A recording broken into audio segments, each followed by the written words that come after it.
What's going on, everybody? Thank you for joining me here once again for another brand new installment of Renegades Reviews, exclusively here as always on the Casa D18 Studios channel.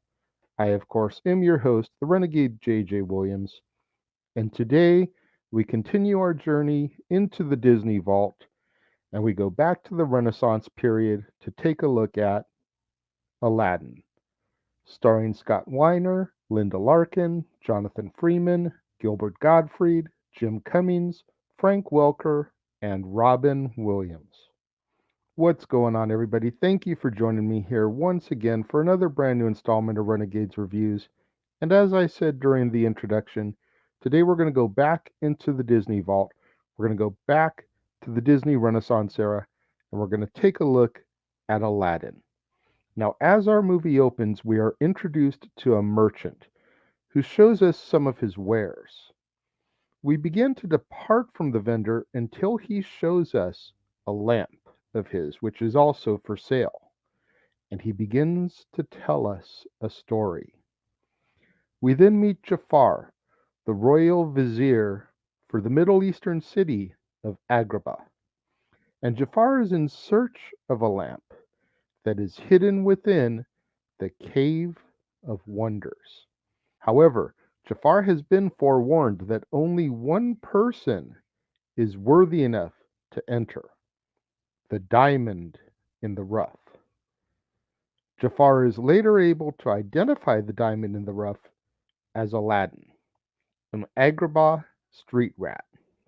Meanwhile, the daughter of the Sultan of Agrabah, Princess Jasmine, is upset that a law requires her to marry a prince before her 18th birthday, which is only 3 days away, instead of allowing her to find true love on her own time. So Jasmine escapes the palace and ends up meeting Aladdin and his pet monkey, Abu, who save her from an angry merchant in the Agrabah marketplace. The palace guards then capture Aladdin on Jafar's orders. Now, as a result, Jasmine confronts Jafar and demands Aladdin's release, but Jafar lies, telling her that Aladdin has already been executed. Now, disguised as an aging man, Jafar frees Aladdin as well as Abu and takes them to the Cave of Wonders, ordering them to retrieve the lamp. After being told to touch nothing but the lamp, Aladdin ends up finding a flying carpet and then obtains the lamp in question. However, Abu, unable to resist temptation, grabs a jewel. Aladdin, Abu, and the carpet rush to escape the cave as it begins to crumble and collapse.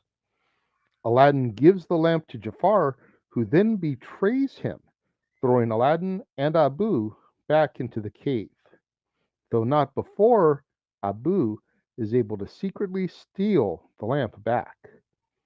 Now trapped in the cave, Aladdin rubs the lamp and is introduced to the genie who resides within it.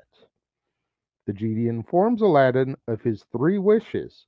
However, being a street rat, Aladdin is able to trick the genie into freeing them all from the cave without using one of his wishes. Now freed from the cave, Aladdin uses his first wish to become a prince in order to woo Princess Jasmine. And he promises the genie that he will use his third and final wish to free the genie from servitude. Now, Jafar's parrot, Iago, suggests that Jafar find a way to become Sultan by marrying Princess Jasmine himself, while Aladdin, in his disguise as Prince Ali Ababwa, arrives in Agrabah with thunderous fanfare. However, Jasmine becomes angry when he begins to discuss her fate with the Sultan as well as Jafar without her being present for the conversation. As a way of apologizing, Aladdin takes Jasmine on a magic carpet ride. And when she is able to deduce his true identity by mentioning Abu, he convinces her that he only dresses as a peasant in order to escape the stresses of royal life. After Aladdin brings Jasmine home, the palace guards capture Aladdin at Jafar's behest and throw him into the sea. The genie appears and saves Aladdin, however, it is at the cost of his second wish. When Aladdin returns to the palace, he exposes Jafar's evil plot. However, Jafar flees after spotting the lamp and thereby discovering Prince Ali's true identity. Fearing that he will lose Jasmine if the truth is revealed, Aladdin breaks his promise and refuses to free the genie. Iago then steals the lamp, allowing Jafar to become the genie's new master. And Jafar uses his first two wishes in order to become the Sultan and then the world's most powerful sorcerer. Jafar then exposes Aladdin's true identity, exiling him, Abu, and the carpet to a frozen wasteland, although they are able to escape. Jasmine tries to help Aladdin steal the lamp back, but Jafar is able to notice and overpowers the heroes with his magic. Using his clever nature, Aladdin taunts Jafar for being less powerful than the genie and tricks Jafar into using his third and final wish to become an all powerful genie himself. Now confined to his new lamp, Jafar ends up trapped inside of it, taking Iago with him. The genie then throws Jafar's lamp into the desert, hoping to banish Jafar to the Cave of Wonders. With Agrabah restored to normal, the genie advises Aladdin to use his third wish to regain his royal status so the law will allow him to stay with Jasmine. But instead, Aladdin chooses to keep his promise to the genie and frees him. Realizing Aladdin's nobility, the Sultan changes the law and decrees that Jasmine is now allowed to marry whomever she chooses, and she chooses Aladdin. The genie bids the group a fond farewell and leaves to explore the world, while Aladdin and Jasmine start their new life together as they live happily ever after. What is there to say about Aladdin? I mean, being a man, 45 years old as of filming this, I'll be 46 in August. Being a man who was raised on Disney, it's very hard to pick one favorite Disney movie. So I've always kind of chopped my favorites up into decades. Being born in the 70s, Robin Hood was my favorite of that era. The 80s, it was Oliver and Company. The 2000s, it's Meet the Robinsons.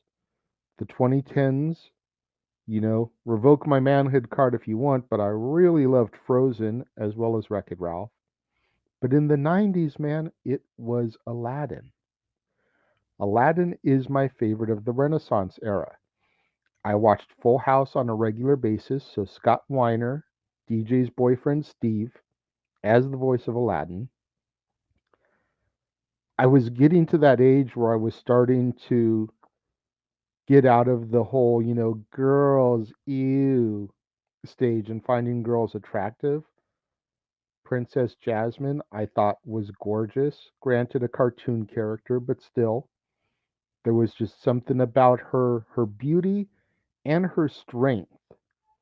The way she was set about not having people decide her fate for her and wanting to make her own decisions. I mean, she was about to be 18 years old. Out of all the princesses out there, she was the one that was the closest to adulthood, really, when you look at things in grand scale. And there was just something about her that captivated me. My biggest issue with the cartoon version of Aladdin, and it's something that got rectified with the stage play and then the live action movie, is Jasmine didn't have her own song. Aside from what she sings in A Whole New World, she is the only princess that does not sing her own song. Now, if you ever saw the Aladdin play at the Hyperion Theater in Disney California Adventure, that was rectified with the song To Be Free. Live action movie, it was rectified with the song Speechless.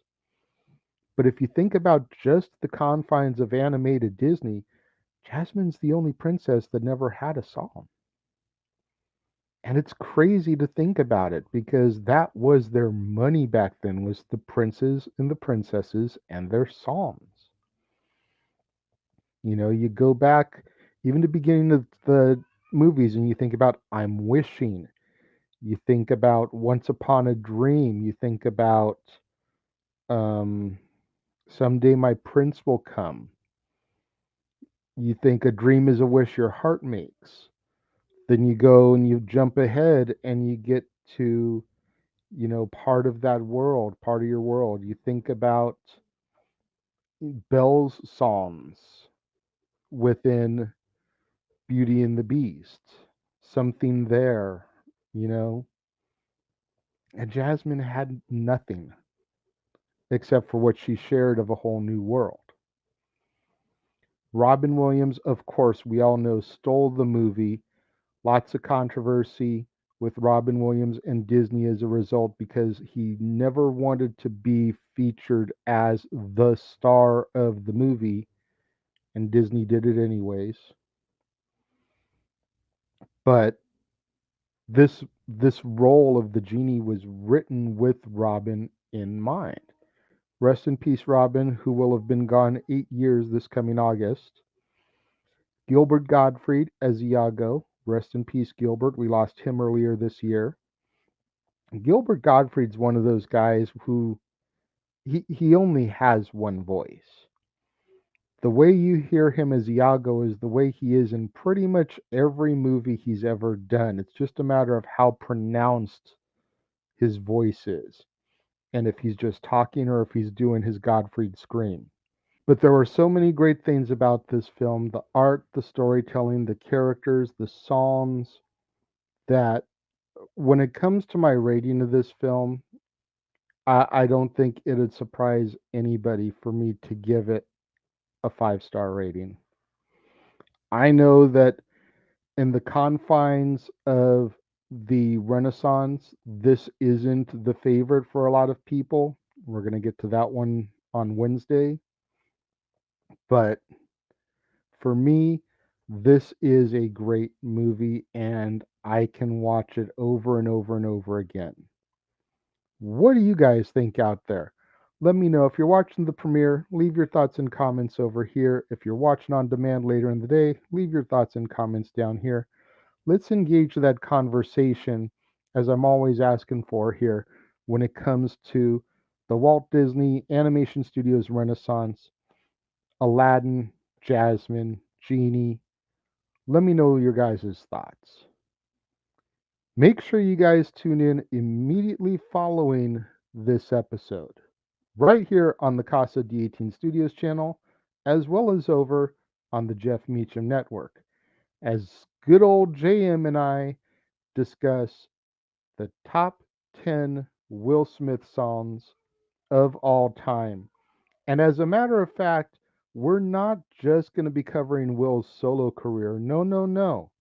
We're going to also be discussing his career as one half of DJ Jazzy Jeff and the Fresh Prince. So you're going to get 20 songs plus an honorable mention from us.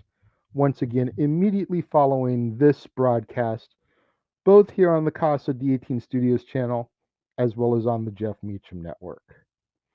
And then on Wednesday, right back here on the Casa D18 Studios channel, will be another brand new installment of Renegades Reviews. And we will be taking a look at quite possibly, arguably, the greatest Walt Disney Animated Studios film of all time, The Lion King, starring Matthew Broderick, Jonathan Taylor Thomas, Jeremy Irons, James Earl Jones, Nathan Lane, Ernie Sabella, Robert Guillaume, Rowan Atkinson, Madge Sinclair, Whoopi Goldberg, Cheech Marin, Jim Cummings, and Moira Kelly.